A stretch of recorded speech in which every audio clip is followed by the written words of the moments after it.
우리가 3장에서 그 하나님의 이중 예정에 대하여 지금 살펴보고 있습니다.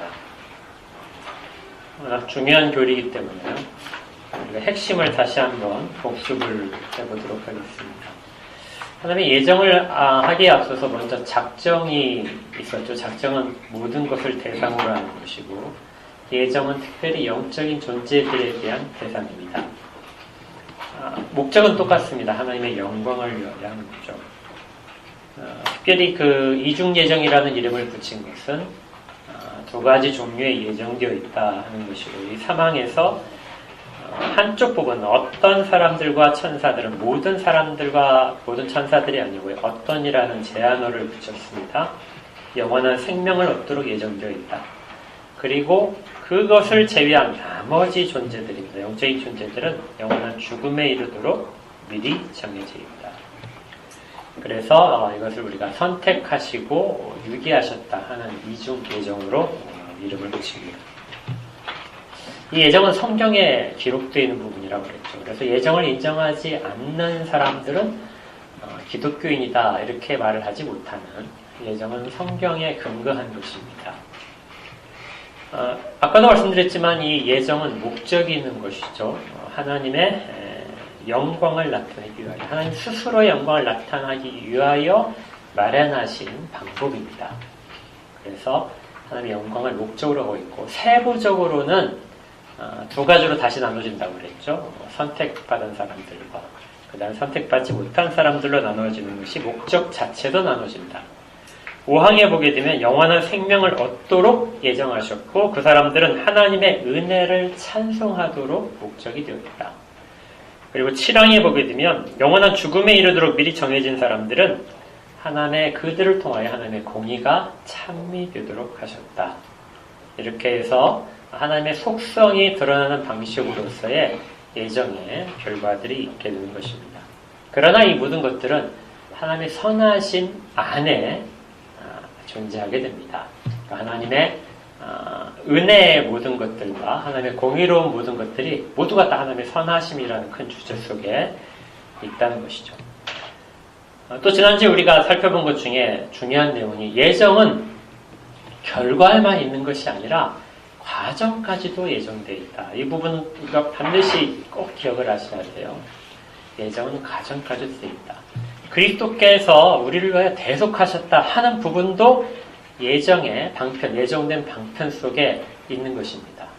그래서 우리가 그 아까 니케아 콘스탄티노플 신경을 고백을 할 때도 그 앞에 부분에 우리가 있었죠.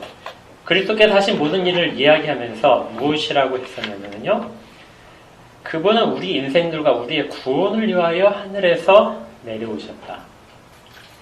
그러니까 우리를 제외하고 우리를 구원하기로 된 영원한 생명을 주시기로 예정된 일들을 수행하러 오신 것입니다. 이것을 제껴놓고 그냥 오셔서 무엇인가를 추가적으로 하신 것이 아니라 예정된 상황 속에서 예정에 따라오셨다는 걸 기억을 해야 돼요. 그리고 또 고난을 받으신 것도 우리 신경에서 고백하기를 그분은 우리를 위하여 이렇게 됩니다. 그래서 모든 방편들은 우리를 위하여, 구속받는 자들을 위하여, 영원한 생명으로 이끌도록 예정된 자들을 위하여 수행되고 마련된 것들이고, 적절한 시기가, 적절한 때가 되어서 각 사람들에게, 그리고 또 역사적으로 수행이 되는 부분이 있다는 것이죠. 그래서 이것은 우리가 결과에만 있지 않고 과정 속에 있다는 것이 우리가 구원받은 자로서, 선택받은 자로서의 확신을 주는데 굉장히 유용합니다. 이 부분까지도 모두 다 하나님이 알고 계시는 지식 속에 있게 되는 거예요. 또 사항을 할 때는 우리가 이 부분도 했었는데요. 사항을 할 때는 하나님의 예정은 창세 전에 작정이 된 것이기 때문에 그 수요가 변하지 않는다. 그래서 꼭 기억할 것은 각자 개별적으로 예정된다고 그랬죠. 그래서 모든 사람이 동시에 어떤 효과를 나타내는 것이 아니라 각자가 나타내지는 그 시기가 모두 다 다릅니다. 어떤 사람은 일찍 그 예정받은 것에 대한 결과를 나타낼 수 있고요. 어떤 사람들은 죽기 직전에 가서야 나타날 수도 있어요. 이건 오로지 하나님의 주권 아래에 있습니다. 우리가 결정할 수 있는 부분이 전혀 아니죠. 그래서 꼭 기억할 것은 중간에 이 숫자는 변하지 않고 구원받았던 자가 예정된 자가 나중에 구원에서 탈락하는 일도 없다는 것입니다. 그리고 이제 오늘 다룰 부분이요. 파랑에 있는 것처럼 그것은 매우 신중하고 주의 깊게 다뤄야 된다. 이걸 말씀드릴 때 엄청나게 많은 오해가 있다고 했죠. 이 기독교 안에도 예정에 관한 오해들이 상당히 많아서 초대교회 때부터 지금까지도 계속해서 이런 여러 가지 분파들이 생긴 이유이기도 합니다. 먼저 분명하게 밝힌 것은 예정 교리를 믿지 않으면, 예정에 대한 것을 인정하지 않으면, 성경에 있기 때문에 그걸 인정하지 않으면 기독교인이 아니다, 참된 기독교인이 아니다 이렇게 말을 할 수 있어요. 예정을 인정하지 않는 사람들은 어떤 경향성을 가지냐면요, 하나님의 완전한 주권 아래 있다는 것을 늘 거부하고 싶어합니다. 하나님의 완전한 주권 아래 있는 사람은 예정을 거부할 수가 없어요. 그러나 하나님의 주권 아래 있는 것을 조금이라도 희석시키고 싶은 사람들, 이 부분에 이제 인간의 노력과 참여가 들어가는 거예요. 그래서 부분적으로 주권을 인정하면서 나머지는 모두 다 사람의 각자에게 주어진 그런 그 사람의 일들이 조건이 되는, 이렇게 해서 두 가지를 절충하는 그런 것을 가진 사람들이 예정교리를 좀 싫어합니다. 예정교리가 문제점을 늘 당하고 있는 것이 두 가지인 거죠. 우리가 지난주에 바울 사도께서 로마서 9장에서 말씀하셨던, 변론하셨던 그 부분들도 포함이 되는데요. 예정교리를 잘 이야기하게 되면 언제나 두 가지의 반대가 나옵니다. 하나는 하나님의 선하시냐, 하나님의 공평하시냐 하는 그 부분이 언제나 있어요. 사람이 무엇인가를 하기 전에 하나님이 일방적으로 선택하셨는데, 그러면 사람들을 버려두는 것, 또 사람들이 악인들을 구하시는데 어떤 사람은 구하고, 모두가 다 악인인데 어떤 사람은 구하고 어떤 사람을 버린다는 것은 너무나 하나님의 불공평하시지 않는가. 그렇다면 하나님을 선한 분이라고 말씀할 수 있겠는가. 그래서 하나님의 선하심을, 하나님을 변론하고 싶은 사람들이 예정교리를 싫어하는 사람들이 있어요. 하나님의 선하심을 변호하기 위하여 예정교리가 그것에 걸림돌이 된다고 생각하는 거죠. 이건 이제 지난주에 조금 살펴봤기 때문에 오늘은 두 번째, 반대하는 사람들의 입장에서 하는 것이 사람의 참여도입니다. 사람이 하는 것이 정말 아무것도 영향을 미치지 못하느냐. 여러분들이 주변에서 봤을 때 저 사람 정말 악해 보여요. 근데 저 사람에게 가서 복음을 전해야 된다. 여러분들 그렇게 이제 현실적으로 주어졌을 때, 그럼 이제 우리가 가운데 이제 마음이 드는 것이요. 저 사람이 구원받는단 말이야. 훨씬 법 없이 잘 사는 사람이 있어요. 예수를 안 믿는 거죠. 근데 저 사람은 구원을 못 받는단 말이야. 근데 가서 복음을 전했더니 놀랍게도 선하게 잘 사는 사람은 복음을 듣지 않는데 악한 사람이 회개를 해버리는 거예요. 이 감정이 몹시 심하게 상처를 받을 수 있는 그런 상황이 발생을 합니다.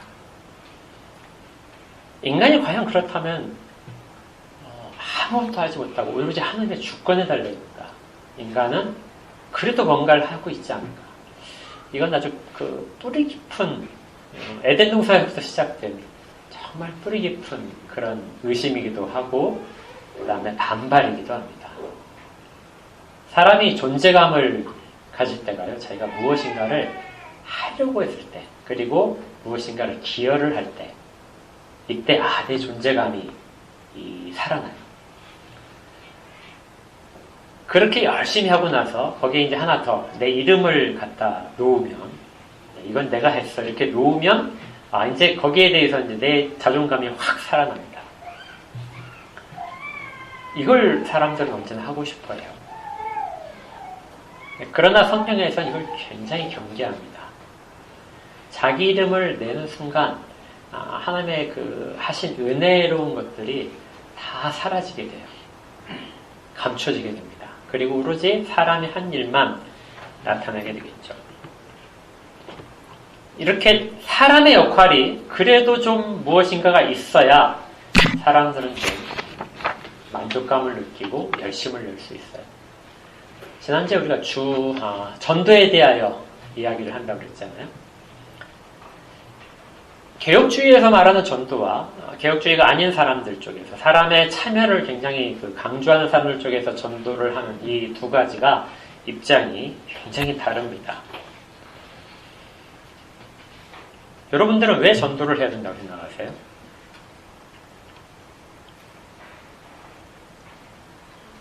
예? 맞아요. 그게 답이에요, 사실. 네. 그게 우리가 가진 답입니다. 성경에서 주님께서 명령을 하셨기 때문에 하는 거예요. 그러니까 우리는 전도를 순종의 영역에서 합니다. 근데 이게 어떤 순종이냐면, 순종도 이제 좀 다르겠죠? 순종도 어떤 사람들은 그냥 단순히 명령하셨기 때문에 따라야 된다. 이렇게 하면서 하는 순종이 있을 것이고요. 하나는 그 말씀과 하나님의 뜻에 대하여 그것을 명확하게 보고 그 말씀의 뜻에 순종하는 것. 이렇게 하려는 것이 우리가 이제 바르게 생각하는 거예요. 하나님의 말씀과 하나님의 뜻은 언제나 같아야 됩니다. 이게 무슨 말인지 아시겠어요? 하나님이 계시하신 것과 하나님의 뜻하신 분은 언제나 같이 가야 맞는데 그렇게 가지 않게 되는 경우가 굉장히 많아요. 이건 이제 우리 웨스턴 신앙고백서에서도 늘 구별해서 두 가지를 다 하기를 그렇게 이야기를 합니다. 잘하기 위해서는 성령께서 우리를 조명해 주셔야 돼요. 그렇지 않으면 우리는 말씀과 뜻함을 깨닫는 것이 이 괴리감을 가질 수 있어요. 유일하게 예수님만 하나님의 말씀과 하나님의 뜻을 전혀 차이 없이 받으셨습니다. 그래서 그분은 모든 것들에 대한 순종이 오로지 하나님의 말씀대로 그리고 하나님의 뜻대로 행하시는 것이라고 예수님께서 하셨어요. 그런데 사람들은 그렇지 않아요. 성경에서 받는 그 문자적인 내용과 문자 사이에 문맥이 있는 속에서 드러나 있는 하나님의 뜻을 온전히 받는 것과를 동시에 다 할 수 있는 사람들은 거의 없습니다. 파랑을 한번 보십시오. 오늘 말씀을 파랑해 보시면 어떤 것이 더 중요하냐면요. 두 번째 줄을 보십시오. 심오한 교리를 쭉 이해하면서 그리하여 하나님의 말씀에 계시된 그분의 뭐예요? 뜻에 집중하라. 그러니까 말씀을 객관적으로 가는 것, 그것이 주요한 동시에 거기에 담겨져 있는 뜻에 집중을 해라. 그러니까 예전 교리를 많이 오해하는 것 중에 하나가 그 뜻에 대한 것까지를 생각하지 않고 문자적인 것에 머무르면서 이렇게 해석될 수도 있고 저렇게 해석될 수 있는 그런 부분 속에서 일방적으로 어떤 부분, 인간의 참여라는 부분을 강조할 때 예전 교리에 대한 오해가 생기는 것입니다. 다시 전도에 대한 이야기로 돌아가면요. 우리가 그래서 전도를 할 때는 하나님 명령하셨기 때문에 그런데 그 안에 담겨져 있는 뜻에 또 순종을 해야 되는 거예요. 그 안에 담겨져 있는 뜻이 무엇이냐면 예전 교리 속에서 이렇게 되는 겁니다. 6항을 보시면 이렇게 되어 있어요. 6항의 두 번째 줄에 자신의 의지에 영원하며 지극히 자유로운 목적에 의해 영광에 이르게 하는 모든 방편을 미리 정하셨다. 이 속에 선택받은 사람들이, 복음을 먼저 접한 사람들이 전하는 전도라는 방편도 담겨져 있습니다. 그러니까 우리는 순종을 하되 이것 때문에 순종하는 거예요. 주님께서 이 전도라는 것을, 미련한 것을 통하여 그 가운데 우리의 입술을 사용하시고 우리의 발과 손을 사용하셔서 하나님께서 예정하신 방법 속에 있는 그 내용을 실현하게 하시는 겁니다. 그래서 우리가 잘나서가 아니고요. 우리가 사용되는 거예요. 먼저 믿은 자들이 그 사용됨에 참여를 하게 됩니다. 그리고 그걸 통하여 하나님께서 예정하신 것들을 이루어내시는 거예요. 그러니까 내가 사용된다는 것, 우리를 통하여 하나님의 일들이 나타날 수 있다는 것에 대하여 우리가 감사하고 거기에 대한 그 명예심을 가지게 되는 거죠. 그래서 전도를 하게 되는 겁니다. 그러나 이 개혁주의가 아닌 쪽에서는 하나님의 주권 아래 있다는 것이 희미해지고 내가 참여하는 것이 중요하다고 그랬죠. 내가 하는 일들이 중요합니다. 그래서 전도라고 하는 것은 내가 어떤 사람에 대하여 정말 긍휼히 여기는 마음, 저 사람 정말 불쌍하다, 지옥으로 달려가는 저 사람을 보면서 불쌍해서 내 마음이 그 사람에 대한 안타까움, 이것이 막 솟구쳐서 행동으로 발생을 하는 것, 이것을 전도의 동기라고 생각을 합니다. 개혁주의에서 하는 것이 하나님에 대한 사랑, 그 사랑이 동기라면 개혁주의가 아닌 쪽에서는 사람에 대한 긍휼심, 이것이 가장 주된 동기로 작동을 해요. 여러분들이 그 믿지 않은 사람들 보고 말씀을 전해야 되겠다, 믿지 않은 가족을 보고 전해야 되겠다 하는 그 생각을 하실 때 실질적으로 어떤 마음에서 시작하는지를, 그리고 어떤 마음에서 지금 하고 있는지를 잘 생각해 보시면 돼요. 그렇게 보시면 우리는 대부분이 다 개혁주의 속에서 생각하는 경우는 거의 없어요. 우리는 비개혁주의적에서 내 가족이 정말 안타까우니까, 그리고 내 가족이 다 믿으면 화목해질 것 같으니까, 이것 때문에 대부분이 아닙니다. 그러나 하나님이 우리를 그 가운데 두신 것은 우리를 통하여서 예정된 방법들이 흘러나가도록 하시는 거예요. 그 가운데 우리가 안타까운 마음들, 사랑하는 마음들이 담겨서 그걸 더 강화시키는 것이지, 그것이 목적은 될 수 없다는 거예요. 이것이 우리가 전도에 대하여 가져야 될 그런 중요한 내용입니다. 그렇다고 여러분들 전도하는데 전혀 마음이 안 움직이고요, 완전히 마음이 막 얼어붙어가지고 믿지 않은지 안 믿는지, 개혁주의를 정말 잘 이해하는 사람은요 그렇게 전도를 해요. 그냥 갖다 막 씨를 뿌리는 거죠. 예수를 믿으세요, 이렇게. 그러면 막 전도를 하는 겁니다.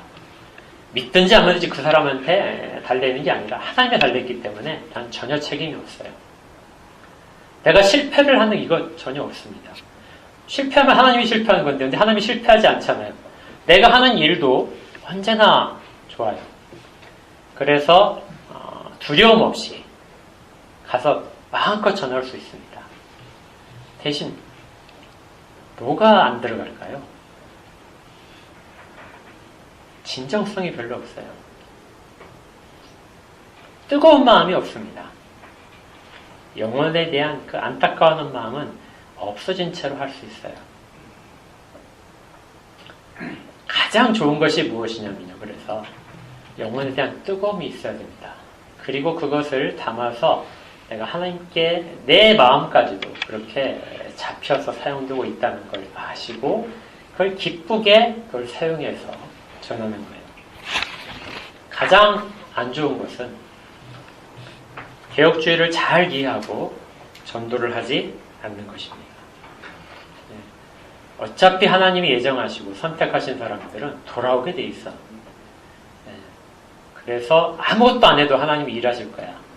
하나님의 주권을 굉장히 잘 하는데 실제적으로는 뭘 지키지 않는 거예요? 하나님의 뜻을 지키지 않는 거예요. 거기다 더 앞서서 그 정해진 명령, 하나님의 말씀으로 정해진, 표면적으로 정해진 것과 뜻에 대한 걸 전혀 실천하지 않습니다. 하나님의 주권을 인정하는데요, 그렇게 될 수 있어요. 그러면 한번 생각해 볼까요? 하나님의 말씀에 순종하지 않으면 구원 받아요, 못 받아요? 하나님의 말씀에 순종하지 않으면서 구원받은 자라고 말을 할 수 있을까요? 결과적으로 열매가 전혀 없으면은 구원받은 거에 대한 우리가 다시 한번 생각을 해야 되는 거예요. 말씀과 하나님의 뜻이 나타나는지, 그것 속에서 우리가 순종을 하는지를 생각을 해야 됩니다. 성경에서 우리가 이른 양의 비유를 가지고 전도를 많이 이야기를 하는데요, 이른 양의 비유는 사실 명백하게 그 양들은 하나님의 소유입니다. 그러니까 하나님의 소유가 아니었던 것들을 찾아오는 것이 이른 양의 비유에 있지 않아요. 하나님 안에 있다가 뛰쳐나간다. 그 사람들은 본래 하나님의 양으로서 선언되어 있고요. 하나님의 보호하심 속에서 궁극적으로 벗어날 수 없다는 것입니다. 왜요? 하나님이 찾아다니시기 때문에. 절대 그들을 놓아두시지 않기 때문에 그러는 것이죠. 그래서 6항에 보게 되면 하나님께서 마련하신 모든 구원의 방편들, 예정된 방편들의 마지막에 무엇이냐면요. 한번 쭉 제가 읽어드리겠습니다. 그런 까닭에 선택된 사람들은 아담 안에서 타락한 이후에 이 순서도 굉장히 중요하게 해놨어요. 선택을 먼저 기록을 했습니다. 그리고 그 다음에 아담 안에서 타락한 것을 그 다음에 기록을 했어요. 이건 좀 어려우니까 여러분 그냥 들어보신 기억만 갖고 계십시오. 그 다음에 그리스도에 의해서 구속을 받고, 그러니까 구속이 먼저가 아니고요. 선택이 먼저입니다. 그리고 적절한 때 역사하시는 그분의 성령에 의하여 그리스도를 믿는 믿음의 이로도 효과 있게 부르심을 받고 의롭다 하심을 받으며 양자가 되고 거룩하게 되며 그분의 능력에 의해 믿음으로 말미암아 구원에 이르도록 어떻게 된다고요? 보호를 받는다. 그러니까 예정은 무엇과 같이 끝가냐면요. 방편들을 예정하시고 그 모든 방편을 거치게 하시는 거예요. 그렇게 하면서 우리의 능력으로 안 되기 때문에 그것들을 보호하신다는 것입니다. 결코 실패하시지 않으세요. 그래서 사항에 있는 그 수요가 확정되어 있다. 이렇게 말을 할 수 있게 됩니다. 그런 여러분이 전도하실 때 전도라는 것은 확정된 숫자를 여러분들이 전하시는 그 복음의 메시지에 따라서 하나님의 뜻에 따라서 그들 가운데 나타나는 것을 늘 확신을 가져야 돼요. 여러분들이 주변에서 만나는 사람, 모든 사람을 둘 중에 한 사람일 겁니다. 그 예정되어 있던 생명으로 예정된 사람과 죽음으로 예정된 사람 두 사람일 거예요. 근데 우리는 전혀 모릅니다. 그러면 어떤 자세로 그 사람들을 대해야 되는가? 예정한 사람들로 하여금 그 명확하게 사람들을 구분하라는 것을 요구하지 않아요. 모든 사람들이 다 선택받았다고 가정하고 시작을 합니다. 왜냐하면 내가 지금 그 사람들에게 은혜의 방편 속에서 전하고 있기 때문에 그래요. 그러니까 여러분께서 전도를 하실 때는 대상자들이 하나님이 선택하신 자라는 생각을 기본적으로 하고 있어야 돼요. 이게 맞지 않는지 몰라요. 우린 전혀 모르는 상태거든요. 내가 지금 전한 것이 저 사람에게 유효한 하나님의 부르심이 될 수 있을지 없을지도 몰라요. 이건 내가 마련한 형편이 아닙니다. 근데 내가 단지 알고 있는 것은 하나님께서 나를 통하여 내 입을 통하여 그리스도를 증언하게 하시는 거예요. 생명에 이르는 복음을 선포하게 하십니다. 그것을 듣는 사람은 적어도 예정된 방편을 지금 접하고 있는 거예요. 그러면 우리는 그 사람은 선택받은 사람일 것이라는 그 생각을 기본적으로 가지고 해야 됩니다. 안 들을 것이라는 생각을 하면 안 돼요. 들을 것이라는 생각, 그의 귀를 열어셔서 성령님께서 듣게 하실 것이라는 생각을 하고 전도를 시작하는 것이죠. 만약에 우리가 이 일들을 하지 않으면, 우리에게 성령께서 감동을 시키셔서 전한 일들을 하지 않게 되면 예수님께서 그 복음서에서 경고하신 내용들, 그리고 성경에 있는 내용 중에서 이런 내용들이 우리에게 해당될 겁니다. 누가복음 19장 37절 이하에서 보거든요. 예수님께서 예루살렘 성에 들어가실 때의 모습입니다. 이미 감난산 내리막길에 가까이 오시매 제자의 온 무리가 자기들이 본바 모든 능한 일로 인하여 기뻐하며 큰 소리로 하나님을 찬양하며 이르되 찬송하리로다. 주의 이름으로 오시는 왕이여 하늘에는 평화요 가장 높은 곳에서는 영광이로다 하니, 유대인들이 그 다음에 반응이 있어요. 무리 중 어떤 바리새인들이 말하되 선생이여 당신의 제자들을 책망하소서거늘 그 찬양을 막아라, 이렇게 예수님께 말한 것이죠. 그러자 예수님께서 대답하셨습니다. 내가 너희에게 말하노니 만일 이 사람들이 침묵하면 돌들이 소리를 지를 것이다. 사람의 입들이 담겨져 있다면 돌들로 하여금 소리치게 만들 것이다. 그렇게 해서라도 하나님은 찬양을 받으시는 것이고 하나님의 일들을 나타내신다는 것입니다. 에스더서 4장에 보게 되면 이제 이스라엘 백성들이 다 그 전멸될 위기 상황에 있었죠. 그때 모르드게가 에스더를 만납니다. 모르드게가 글을 시켜 에스더에게 회답하되 너는 왕궁에 있으니 모든 유대인 중에 홀로 목숨을 건지리라 생각하지 말라. 이때 내가 만일 잠잠하여 말이 없으면 유다인은 다른 데로 말미암아 누임과 구원을 얻으려니와 너와 내 아버지 집은 멸망하리라. 내가 왕후의 자리를 얻은 것이 이때를 위함이 아닌지 누가 알겠느냐. 네가 잠잠하게 된더라도 하나님의 뜻은 이루어진다는 겁니다. 그런데 지금 너에게 그 자리에 그것을 말할 수 있는 자리에 놓게 하신 것은 하나님이 이때를 위하신 것이 아니냐. 우리가 누군가를 만나서 복음을 전할 수 있는 그런 교회가 되고 사람들과 관계가 맺어져 있다면 주저하지 마십시오. 그 때를 위하여 하나님이 만나게 하실 수도 있고요. 그 때를 위하여 우리가 그곳에 있는 것일 수도 있습니다. 이렇게 우리를 사용하시는 하나님의 그 모든 것들을 꼭 기억을 하셔야 됩니다. 우리가 선택받은 일들에 대하여는 이 내용들이 자세히 기록되어 있습니다. 또 하나 아까 우리가 했던 거 중요한 내용이 인간의 참여에 대한 문제였었죠. 이제 전도는 이제 우리가 그 부분에서 우리가 참여함으로써 무엇인가를 이루는 것이 아니라 우리가 방편으로서 그 가운데 참여하고 있다는 것을 기억을 해야 되는 것이고요. 우왕에 보시면은 이런 부분이 있습니다. 세 번째 줄에 보시면요. 위에 끝부분에 목적 및 자신의 의지의 비밀한 경륜과 선한 기쁨을 따라 하나님의 기쁘신 뜻을 따라서요. 단지 값없이 주시는 은혜와 사랑만으로 영원한 영광에 이르도록 어떤 조건도 없이 은혜를 베푸시는 말미암아 그 은혜에 해당하는 것을 받는 사람들이 정해져 있다는 것이죠. 그 다음 내용이 중요합니다. 이는 믿음이나 선행과 이것들 안에서의 견인 또는 피조물을 알리는 다른 어떤 것을 조건이나 원인으로 미리 보시어 그렇게 행하신 것이 아니다. 믿음을 그 사람이 가질 것이기 때문에 그걸 보시고 하나님께서 그 사람을 예정하는 것이 아니라는 거. 이건 2항에서 우리가 살펴봤었습니다. 이 사람들이 예정을 안 믿는 게 아니에요. 예정을 믿어요. 근데 조금 다르게 믿습니다. 우리와의 큰 차이점이 무엇이냐면요. 우리는 어떤 사람이 구원받는 예정된 사람이라는 것, 그 사람 개인이 예정됐다고 말합니다. 개인이 분명하게 개별적으로 예정이 되어 있어요. 그 사항에 있었던 내용이죠. 미리 정해진 선속과 사람들은 개별적으로 그리고 변할 수 없게 지명되어 있다.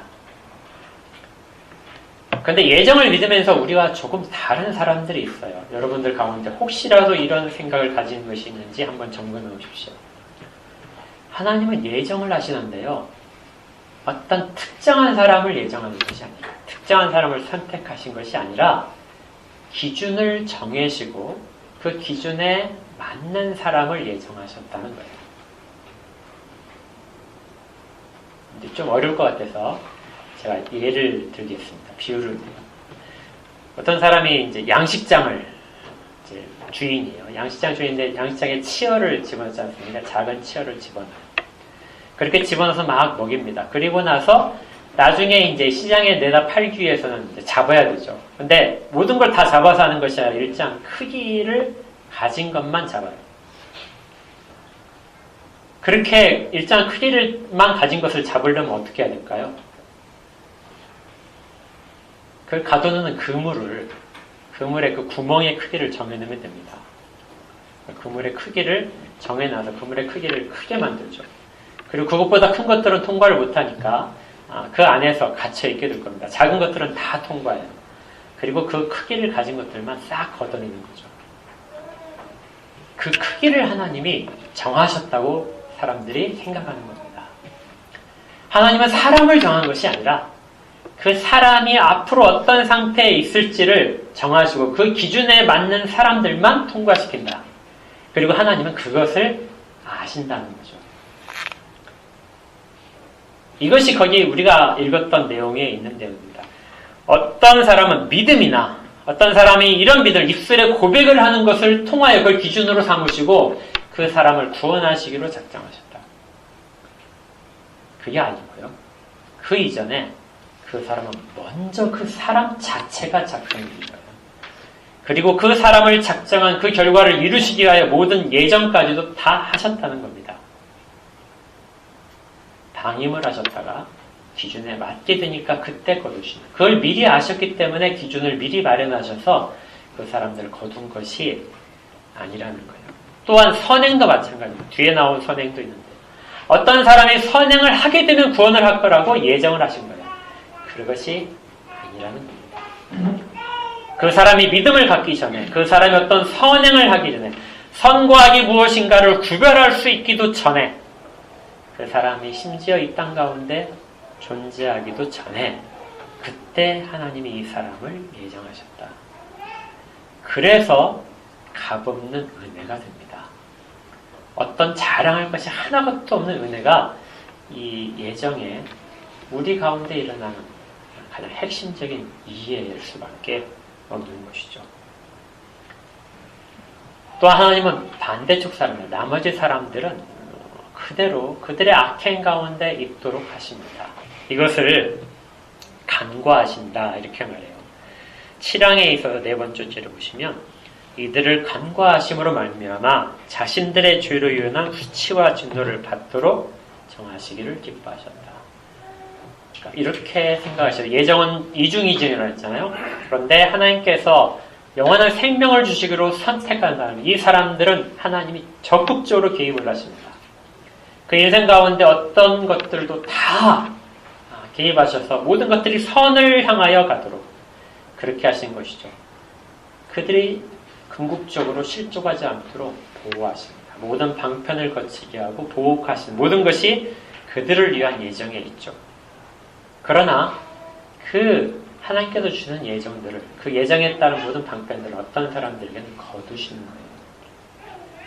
허용을 하지 않으십니다. 6항의 마지막에 선택된 사람들 이외에 누구도 그리스도를 의하여 구속을 받거나 효과 있게 부르심을 받거나 의롭다 하심을 받거나 양자가 되거나 거룩하게 되거나 구원받지 못한다. 이것은 하나님께서 적극적으로 그걸 막으시는 것이 아니라 그들이 본성적으로 죄를 범하는 모든 것들을 그대로 놓아두심으로써, 간과하심으로써, 이것을 우리가 이제 어려운 말로 유기라고 하는 것이죠.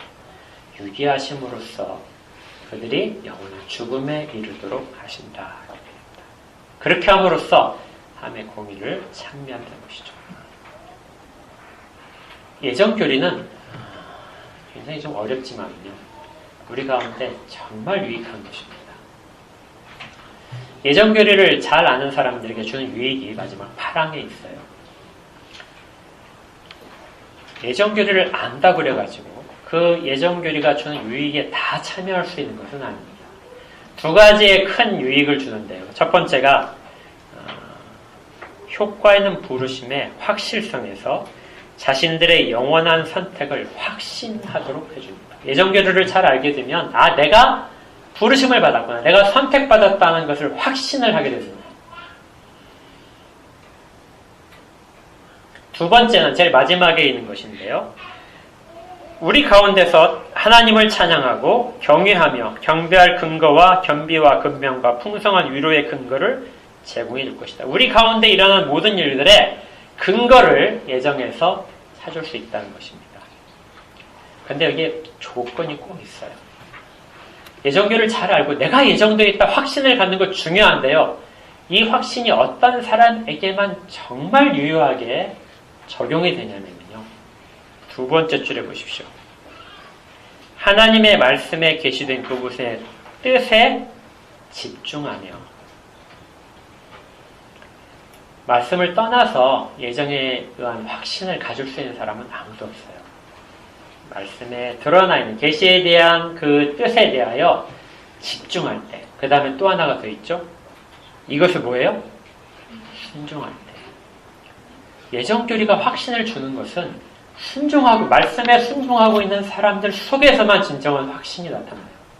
이걸 빼고 나는 예정교리를 들었어. 하나님이 나를 사랑하셔서 선택하셨대. 내가 어떤 걸 하기도 전에 나를 미리 정하셨다는 것이죠. 그래서 나는 내 구원을 확신해. 이렇게 하는 것은 가짜일 확률이 굉장히 높은 거예요. 자기 확신에 머물 수 있는 것이 많습니다. 어떤 사람에게만 유효하냐면요. 하나님의 뜻에, 말씀에 나타난 하나님의 뜻을 정말 집중해서 잘 구분하면서 그것에 순종하고 있는 사람들. 이 사람들에게 비로소 애정교리는 정말로 유용한 거예요. 그런 사람들에게 너는 지금 구원의 방편 속에서 들어와서 그것을 살아가고 있는 너는 구원된 선택받은 사람이라는 확신을 주는 것이죠. 그리고 그렇게 함으로써 내가 지금 받은 모든 것이 오로지 값없는 은혜를 통하여 주어져 있다는 것. 내가 한 지금 무슨 행위를 하는 것에 근거하지 않고 오로지 하나님의 작정 속에서 있었다는 것을 깨달아서 우리의 현재의 신앙에 대한 근거, 우리 찬양에 대한 근거, 그리고 우리가 이 힘든 세상을 살아갈 때에 그 모든 위로의 근거를 거기에서 발견하게 됩니다. 하나님은 실패하지 않으시기 때문이에요. 하나님은 중간에 능력이 있어서 능력이 부족해서 그 선택하신 것을 어쩔 수 없이 처리하시는 그런 분이 아니십니다. 작정은 반드시 결과로 이루어지는 거예요. 그리고 우리는 지금 그 과정 속에서 그 모든 마련하신 은혜의 방편들을, 그 과정들을 다 체험하고 있다는 걸 그렇게 아는 것이죠. 예정교리를 너무 복잡하게 보시기보다는 제일 파랑에 있는 부분들, 나는 과연 어떤 상태인가, 그리고 지금 나는 하나님의 말씀의 예정교리 앞에서 어떤 상태로 있는가 하는 부분을 점검하시는 거라면 우리의 찬양이 좀 더 깊어지고 우리의 신앙이 점점 확고해지는 그런 분들이 되시기를 주의 이름으로 축복합니다. 기도하겠습니다.